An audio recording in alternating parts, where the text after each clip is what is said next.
figure out a way, and in virtual environments, it might be a little bit easier to send an email than have to go up to somebody, in an in-person setting, and reach out to them. And you never know where that may get you. But I've had a lot of positive experiences that way, and so I can't recommend it more. Do you ever have so many questions and no one to ask, so they're just wasting away on Google searches you'll forget about in an hour or so? We had that same problem, and that's why we created the RD2BE podcast, a resource for dietetic and nutrition students looking for answers that their peers don't have. We are students Macy and Emily and registered dietitian Carl Barnes. We engage in conversations and learn from RDs. Join us weekly as we gain insight into the unique journeys of registered dietitians all over the country. Welcome back to another week of the RD2BE podcast. I'm your registered dietitian host, Carl Barnes. This is our weekly podcast where we sit down with a different registered dietitian each week to highlight the diversity of opportunity in the field and learn about the different awesome career paths of registered dietitians, and really dismantle the notion of there being a particular path to becoming a dietitian or even working as a dietitian. So we're excited to be sitting with Dr. Amy Mobley today. She's associate professor in health education and behavior. Really excited to learn more about your career path, all the awesome things you've done, and thanks for being here. Yeah, thank you so much for inviting me. It's great to be here. Great. And I'm Emily, your RD2BE from the University of Maryland. So what made you want to pursue the nutrition education and research in your career?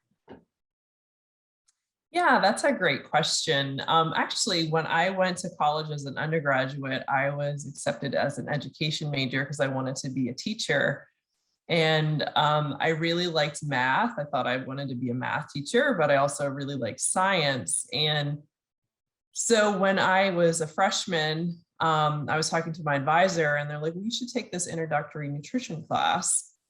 And I took it and I loved it. And I said to my advisor, I said, well, can I teach nutrition? And she said, well, you can, but you should get a higher degree. You should get a graduate degree, like a PhD. And I was like, okay, I had no idea what I was sort of getting myself into. And as I sort of pursued then a nutrition degree as an undergraduate, I always had in the back of my mind, I wanted to get a PhD, but at the same time, my advisor was talking to me about, well, if you want to work with people and focus on sort of nutrition needs of people, then you really should also earn your RD credential. And again, I was like, okay, not really knowing what that involved. And so she also enlightened me that if I wanted to get a PhD and go to graduate school eventually, that I should also think about getting some research experience and sort of exploring that side of the field. So that sort of led me, like, I can still have the science and math part, but I also could have this sort of education part. And as a senior, I think it was when I was an undergrad, I took a nutrition education class and I just really loved it. And I knew, like, I want to work in that field in particular. And so I did eventually work a bit in the nutrition education field, specifically after I earned my RD, but then went back to school and got my PhD as well. Great. So what made you want to pursue a bachelor's, master's, and doctorate in nutrition? Yeah, I know it's kind of out. It's a lot, and sometimes they say to sort of mix it up, but I knew that was the field I wanted to focus on, and sort of my life path just kept me on that track. So, pursuing my undergraduate in nutrition led me to be able to be eligible to do a dietetic internship. And since I knew I wanted to eventually earn a PhD, some of the options during that time, which aren't as common now, I know the master's is, obviously going to be required here in a year or two for all students who were looking to be an RD. But at the time, I'm like, well, I know I wanted to get my PhD, so I might as well, during my internship, go ahead and earn my master's degree. And so when I was looking at internships, I also like large universities and sort of that big, those opportunities there. So I was at Penn State for my bachelor's. And then when I was looking at opportunities for the internship, I was looking a lot in the state of Ohio and Pennsylvania. And Ohio State had a combined master's dietetic internship program. And I thought, oh, this is a really good opportunity. And when I went there to visit, I had an opportunity to do a thesis and to do some research and get some of that experience. And then I had, of course, the opportunity to do my internship and also work as a teaching assistant. So I was like, well, I can kind of get some exposure to the teaching part. I can also get some research experience and earn my master's degree. And that'll take me, that next step towards eventually becoming or sort of pursuing my PhD in nutrition or in a similar field. So once I successfully completed my master's in my internship and then the RD exam, moved into a PhD or another degree, 5-year education related to dairy nutrition science. So working for the Dairy Council for about 4 years, I was in Columbus, Ohio, and sort of our organization was in addition to sort of part of Pennsylvania and West Virginia. And we worked with health professionals, we worked with schools, we worked with the media to get out messaging about the importance of dairy in the diet. And I really enjoyed that. But I also knew that I wanted to eventually go back to school and get my PhD and work in an academic setting where I sort of was the person who made the decisions of what I really wanted to focus on. And I really enjoyed my job at the time, but I also knew I wanted a little bit more and I wanted some more autonomy in what I focused on. And that's really one of the sort of big benefits of the job that I have now is I have a lot of that autonomy to pick and choose what I want to focus on in the research that I do and somewhat in the classes that I teach as well. So I went back to school and pursued my PhD in nutrition. But I have to say, though, when I was at the University of Maryland, I wanted to diversify my coursework a bit more. And most of my classes were probably in the Department of Public Health at the time. I know it's changed quite a bit since I've been there, but most of the classes I took were in things like health behavior, health education, public health, health policy. So I sort of changed it up a bit, and that was my focus mostly in my PhD. And so then once I got my PhD, I went right into an academic position after that. Great. So I know one of the things that goes along with your PhD is doing research and stuff like that. So how is research in a community and public health setting different than being like in a lab or something of that nature? Yeah, that's a great question. And what's really nice about the field of nutrition is we do have that spectrum of nutrition all the way from lab and working on cells and DNA and sort of the molecular level, all the way to the other end of the spectrum where it's more of the public health, community, policy translation side of nutrition. And it's nice to be able to see when those two sort of eventually connect. Doesn't always happen, and people sort of miss that point. But I really enjoy, obviously, the translation of information, the dissemination of information, that education component, and taking those maybe basic science studies and translating it to the public or to the consumer. And so we really are, our lab is really the community. And anything that I do and the type of research that I do, I try to ensure that it is applicable to the public or to the target population that I work with. I often work with families with young children, underserved, underrepresented families where the needs are really high for preventing diseases, things like obesity or heart disease. So we're sort of in the community talking and working with the people, asking them, they're sort of the drivers often, like, what are your needs? What types of information do you need about feeding your kids? And what are sort of the confusion or what are the confusing points about those sorts of recommendations, the messaging that we get from the dietary guidelines, and informing those programs and policies so that we can shape people's behaviors and improve their health ultimately. So I know that's obviously my opinions and what I enjoy, but there's a need for all spectrums of research.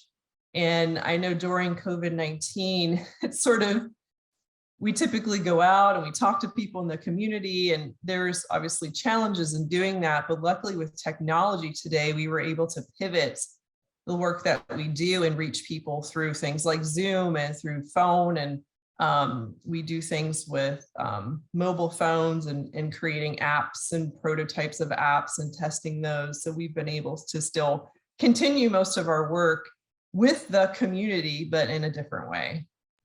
Definitely. And I feel like now more so like previously, like you said, we do have the technology to continue research regardless of what life throws.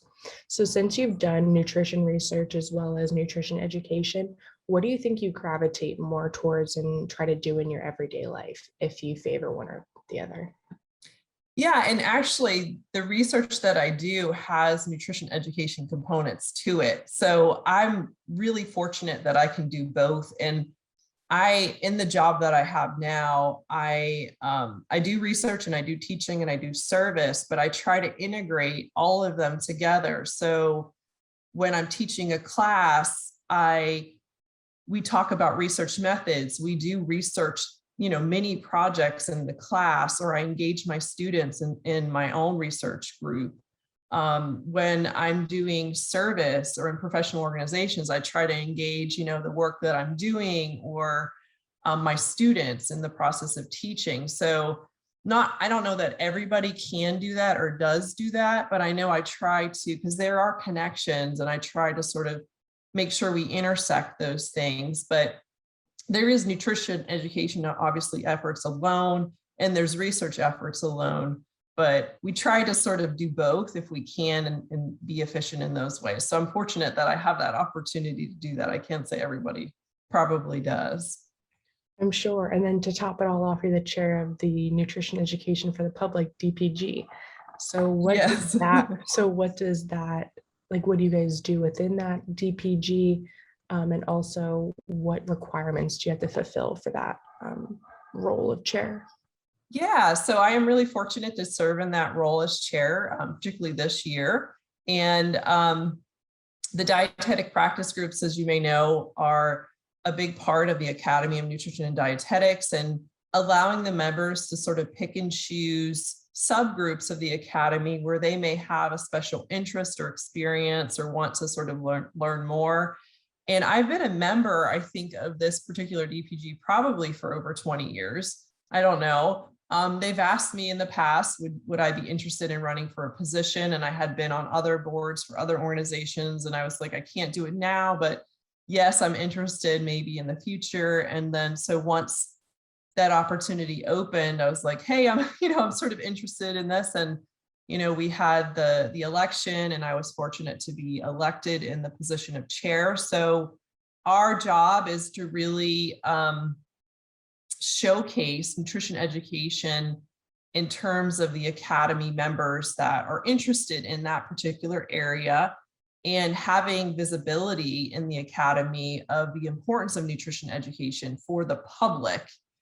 There's also nutrition education of health professionals and some other DPGs that might have some overlapping interests, like public health and community. They sort of have some overlapping interests, and we try to work with them as well together as DPGs.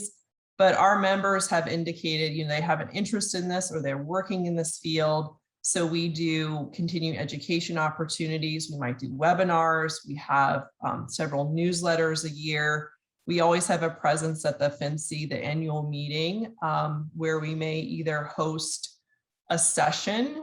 We submit proposals every year to host a session. We have events for our members, networking events, or continuing education events. And then just this past year, I was able to initiate a new sort of student committee where we have 2 student members who serve as co-chairs. And then we invite, of course, any other students that want to have more of an involvement in the DPG, because being a member is one thing, but being more actively involved is another. And so they've been able to initiate a really fun activity that we had during the FINCI virtual meeting, where it was more of a networking sort of game opportunity. We played Kahoot. If you played Kahoot, sort of fun. We had prizes, that sort of thing. And now they're going to have a column in our newsletter And we hope to continue additional efforts like a presence on our website. So as the chair, I'm fortunate to work with the other volunteers. We're all volunteers, obviously, with the other volunteers, either as part of our executive committee or our leadership team, and now with our student committee,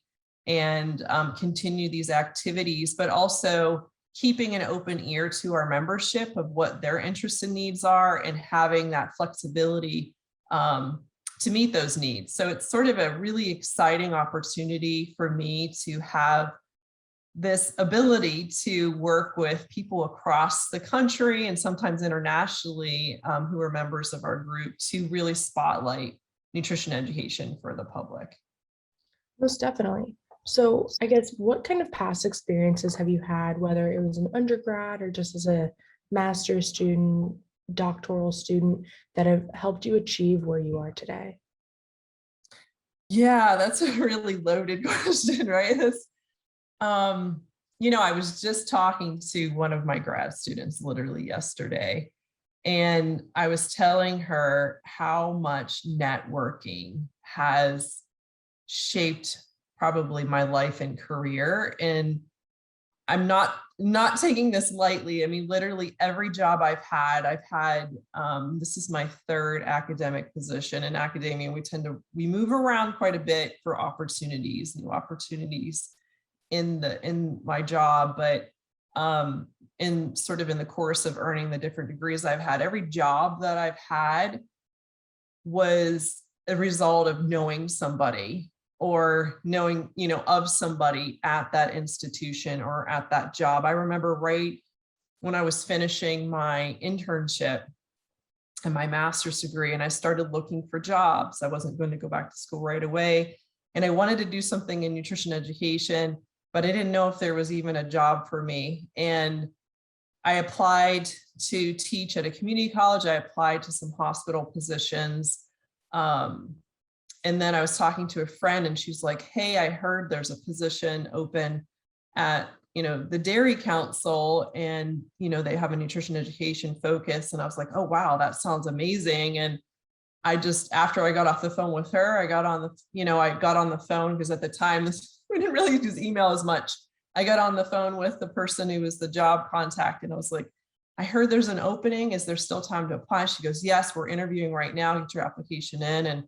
And then it all just sort of fell into place. So it was, again, it's that, and I knew that person who connected me to the job because I had volunteered for on the board for the Columbus Dietetic Association at the time I was living in Ohio, and had met several people as part of that volunteer position. And so knowing someone has always somehow connected me to a job opportunity and often getting that job. So I think that's probably my number one recommendation of, what was it about sort of my past, what would I recommend, or what are some of those sort of little tips that I would have? I think networking is my number one. So I guess bouncing off of networking, how would you advise students to network, especially when we're still in a time where we can't really, go to, I don't know, just different, because I don't say like career fests, but career stuff where COVID is still like stopping that a little bit. Yeah. Although what's really nice is we still have this virtual world or virtual environment. I would say don't be shy. I know it can be intimidating to reach out to people that you don't know or that you have an interest in. If someone has a job that really interests you, reach out to them, ask them about it. Most people are really, as you can see, really happy to talk about themselves. But, not that you're trying to get their job necessarily, but like, how did you get a job like yours? Is very, it interests me. It's something I may want to do. I just want to kind of hear like your path, like you're doing with this podcast, essentially. Reaching out, getting involved in organizations, and that could be local, regional, national. I know that one of our student co-chairs for our DPG had made a comment recently that she didn't know students could be involved in DPGs. She thought only sort of advanced professionals could be involved. And I was like, no, like we want you to be involved, because a lot of the members of our DPG are students, and we want to engage you. We want you to become, once you, get through your RD exam or graduate, we want you to become, sort of permanent members in our group and in potentially in a leadership position. So as much as you can, getting involved and not just becoming a member, but becoming an active member. I had a advisor tell me that a long time ago as an undergrad. It's one thing to list, I'm a member of the academy or I'm a member of another organization on your resume, but if you can show you had some leadership role or you were on a committee, meeting other people that way. And that's where I was like, okay, I won't be as shy. Even when I was in my internship, I had approached the Dietetic Association, the local one, and asked them, like, could I be on the board? Like, I wanted to run for, I don't know, the public relations committee or something. I can't even remember now. And they're like, well, we don't know, you're a student. So let's figure this out. And I remember the chair at the time, she's like, well, yeah, why not? Let's let them, her be involved. And so they let me, of course, be on this committee. And that really does help those connections. So reaching out to people, there are some groups that have formal mentoring programs that you could become a part of and be connected to a mentor or mentors, but don't be shy. I know it can be intimidating. I'm an introvert by nature, so I'm not always the one walking up to people like, hello, but I think if you can sort of figure out a way, and in virtual environments, it might be a little bit easier to send an email than have to go up to somebody, in an in-person setting, and reach out to them. And you never know where that may get you. But I've had a lot of positive experiences that way, and so I can't recommend it more. Great. And I guess my final question will be, what is the most fulfilling part of your career as a community, nutrition educator? Yeah, it's a couple things, actually, probably two main things. Because I work in an academic setting, I have this really unique opportunity to impact students on different levels. So I work with undergraduates and graduate students. I direct our graduate program, which has master's and PhD students, and I advise graduate students. So being able to see students succeed is like a huge reward for me. And, my students are really sweet, and they'll give me like a present, and I'm like, you don't have to give me a present. Your success is like, like my present, my reward, pretty much. I'm not looking, for that sort of thing. So seeing students succeed, seeing them learn and, walk away or figure out what they want to do in life, that sort of thing. That's a big reward or benefit of my position, but also because I get to do community or public health, nutrition education related research, I get to see the programs and the work that I do benefit the consumers or individuals in the community, often people who need it the most. And that might be creating educational products for them or a program or implementing that for the families. I remember doing we do father-focused childhood obesity prevention work, and we had a community-based program, and the fathers were bringing their kids, and just being there and seeing them interacting with each other and just enjoying the program and connecting with each other was like, wow, this is amazing. This is why I'm in the field that I am, and I do what I do. So I see those two things, that seeing that impact on the community and the families, but also being able to impact students in their career. Awesome. Great. Well, thank you so much for taking time out to speak with us today. I really appreciate it. You're welcome.